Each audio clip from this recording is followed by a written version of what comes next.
Pakuha ng mga gamit ko sa office.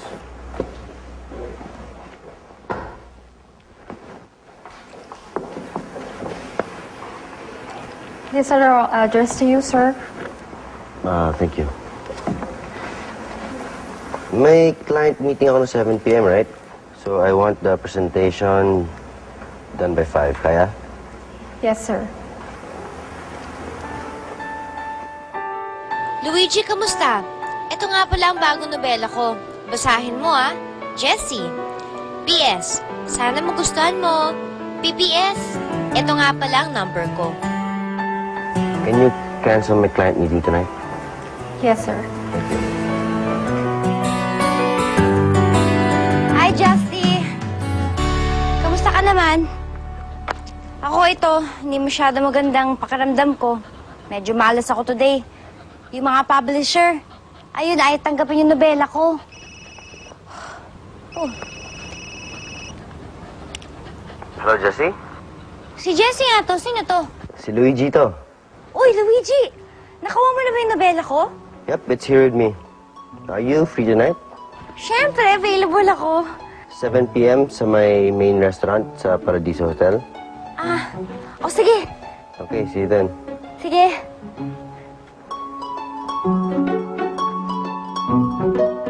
Uy, naka-Jessie! Ito na ang iniintay kong big break! Ako, nakuha ko na! Ito na yung iniintay ko.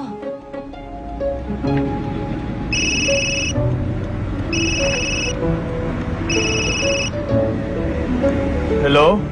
Justin, alam ko sikat kang artista. Alam ko na madami kang mga meetings, mga ganon. Kaya huwag ka na mag-dinner sa bahay. Total, pwede ka naman kumain sa labas kasama ng mga kaibigan mo. Gimmick-gimmick, party-party, ganon. Sa bahay nga ako kakain eh. Pauwi na ako ngayon. Huwag ka na lang umuwi. Wala kasi ako dun eh. Hindi ako makakapagluto. Ano? Hindi ka na nga naglinis ng bahay, hindi ka pa nagluto?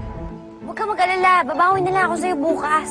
Kaya lang talaga may importante akong lakad na kailangan puntahan eh. Mag-take out ka na lang. Drive-thru, yun pa. O sige, ingat. Bye. Hello? Jessie? Jessie?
Nako. Ay, Luigi, pasensya ka na. Late ako ah. Nainip ka ba? Hindi, ayos lang. Actually, kakadating ko lang. And, of course, you're worth the wait. Ay, naka-order ka na pala. Actually, I got this for you.